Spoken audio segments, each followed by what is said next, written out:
Gaya po na sinasabi ko kanina, Mr. President, ang pagkakaluto nga po hilaw eh. Ipinipilit po ngayong ipakain sa Senado ang isang bagay na hilaw.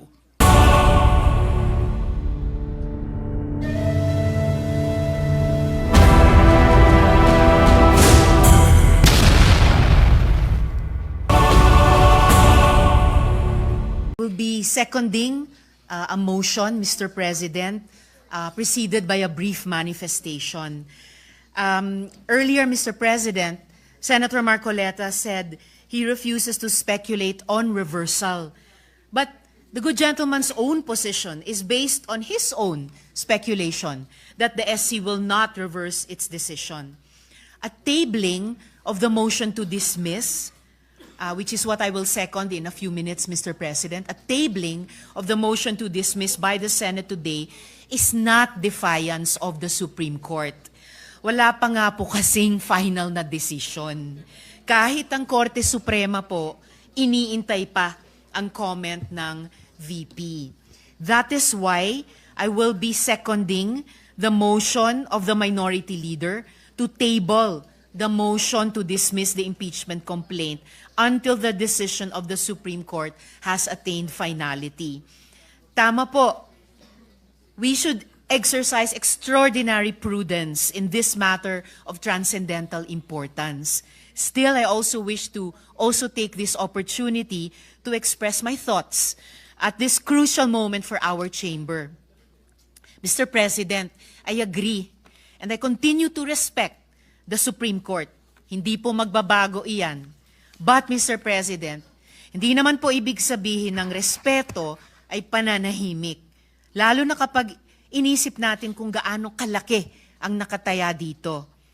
Magkaiba rin yung rumerespeto at yung bulag. Kaya naman, I will not be choosing silence, nor will I be turning a blind eye in the face of clear and unmistakable injustice.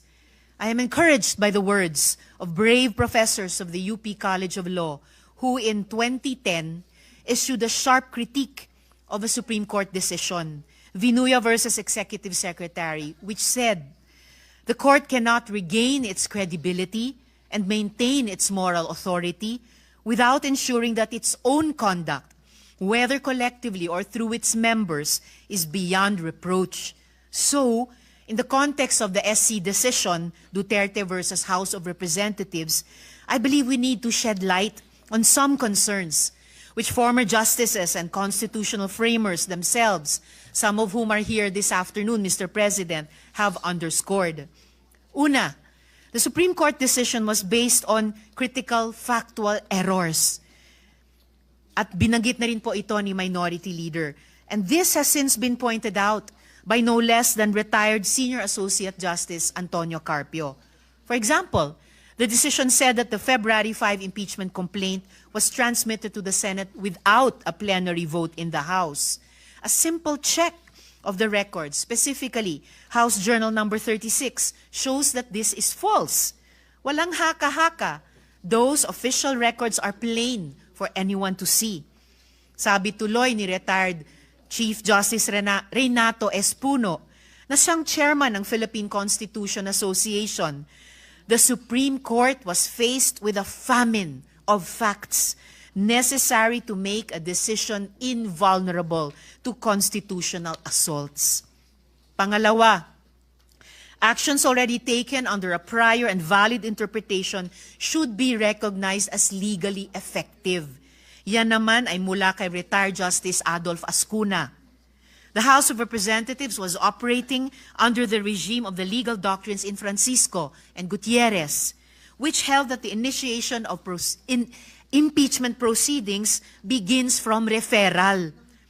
Kung unconstitutional pala na sundin ang legal doctrines, in the words of Justice Ascuna, that is legally unfair.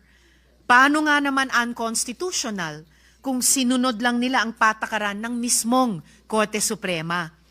Dagdag pa po sa isang desisyon nitong 2020 lamang, Madreo versus Byron. Sabi ng Korte na kung may pagbabago sa doktrina at interpretasyon ng batas, dapat prospective ang aplikasyon nito. At ang pangatlo at huling punto, mistulang nadagdagan ang requirements sa proseso ng impeachment na hindi naman nakasaad sa ating saligang batas. These new limitations, Mr. President, are not found in our fundamental law. Wala yan sa konstitusyon at kontra yan sa accountability. One disturbing example, sabi ng desisyon, kailangan daw na isumite na ang bawat ebidensya laban sa opisyales sa pag-file pa lang ng complaint sa House. Dapat ba naka-attach na ang bawat bank slip, public record o testimonya ng witness na ihaharap kahit wala pa silang proteksyon ng Senate Impeachment Court? Ang tanong tuloy ng marami, realistic ba yan? Paano kung ang impeachment ay laban sa mataas na opisyal na kayang-kayang magtago ng ebidensya o manakot ng mga potential witness? Bakit humaba yata ang checklist ng proteksyon para lang sa impeachable officials? Samantalang ang taong bayan na nagtatanong, na naniningil ng pananagutan, sila pa ang pinahirapan. Sila pa ang nadagdagan ang requirements. Ayon sa Korte Suprema, an official facing impeachment does not stand to lose fundamental constitutional rights such as life, liberty, or property. Hindi buhay, kalayaan, o pag-aari ang inihahabla sa impeachment. Kung ang usapan naman ay due process, hindi pat ang mismong impeachment trial na nga ang mismong venue para doon. Maririnig ang dalawang panig. May ebidensya, may magdedepensa. That is due process. So what are we afraid of? At dahil nandito rin po sa gallery ngayon, Mr. President, ang isa sa mga constitutional commissioners na si Christian Monsod, di lalo po akong confident na mag-take exception sa isang sinabi kanina ng good gentleman mula sa Taguig at Pateros na dapat mahirap ang proseso ng impeachment. Kontra po doon ang pananaw ng Constitutional Commission kung mababasa po natin ang records ng deliberations ng komisyon, partikular sa panig ni Commissioner Regalado. Muli, patuloy nating nirerespeto ang Korte Suprema. Pero pwede mong respetuhin ang isang institusyon habang nagtatanong at pinag-uusapan ang kanyang desisyon. In Firestone Ceramics Inc. versus Court of Appeals, the court conceded that it is not infallible. Should any error of judgment be perceived, sabi nila, it does not blindly adhere to such error. In this jurisdiction, rectification of an error more than anything else is of paramount importance. In the 2010 letter that I mentioned earlier, the UP law professors said that the position of the Supreme Court as the final arbiter of all controversies requires competence and integrity completely above any and all reproach. A breach of these values, the professor said, does violence to the primordial function of the Supreme Court as the ultimate dispenser of justice. And the UP Law Dean who led that letter to the Supreme Court, walang iba po kundi ang nagsulat ng desisyon na ating pinag-uusapan. Dear Mr. President, dear colleagues, I believe this decision is of the highest public interest, whose consequences will echo through time and history. Maraming taon mula ngayon, pag-aaralan at hihimayin ito ng lahat. Mula sa mga estudyante, mga journalist, mga political analyst, mga academics, at higit sa lahat ng ating mga kababayan. One day, and this day will come, history will judge all of us based on our actions today, August 6, 2025. When history comes to remember, let's hope we stood where it mattered, that even in the face of doubt, we did what was right and just. With deep respect for the Supreme Court and all institutions of our country, Mr. President, I therefore second the motion to table the motion to dismiss the impeachment complaint until the decision of the Supreme Court has attained finality. Salamat po, Mr. President. Yung sinabi ko pong speculative, sapagkat it was not based on my own speculation. It was based on my long practice as a litigation lawyer. Wala pa po akong nakitang isang unanimous decision. Ewan ko lamang po kung merong magbo-volunteer ngayon na abogado in the last 40 years na sinasabi ang isang unanimous decision na ang karakter niya ay sinabi na ab initio, void ab initio, unconstitutional, violative of due process. Maybe if we can speculate that all the members of the Supreme Court after the filing of the motion for reconsideration will resort to their worst, will resort to the worst angels of their nature. Maybe, baka ganun lang. What do we expect? We expect that 8 of them will reverse themselves altogether? Kung sakasakali naman po na in-archive natin or whatever word is applicable at sinabi, under miraculous circumstances, sinabi ng Supreme Court, we are all reversing ourselves. E di i-continue natin. Anong problema? Pero kagaya po na sinasabi ko kanina, Mr. President, ang pagkakaluto nga po hilaw eh. Ipinipilit po ngayong ipakain sa Senado ang isang bagay na hilaw. Paano? Sinabi po ba ng Supreme Court na wag na kayong mag-impeach? Hindi po. Binigyan po tayo ng guidelines. Alam po ba ninyo kung bakit binigyan na ng guidelines ng Supreme Court kung paano mag-impeach? Kasi po, Mr. President, if you recall, the Supreme Court issued a notice on July 8, 2025, requiring at least 11 information from the House of Representatives and the Senate. The Senate made a manifestation na wala po kaming maibibigay sapagkat lahat po niyan ay makukuha ninyo sa House of Representatives. Alam po ba ninyo na 4 sa hinihingi ng Supreme Court ay nandun po sa puso ng due process?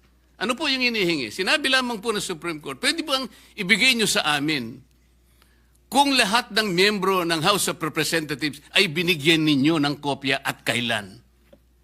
Pwede bang ibigay nyo sa amin ang timing kung kailan nyo ibinigay at binigyan, kung paano nyo sila binigyan ng pagkakataong mabasa yung impeachment complaint?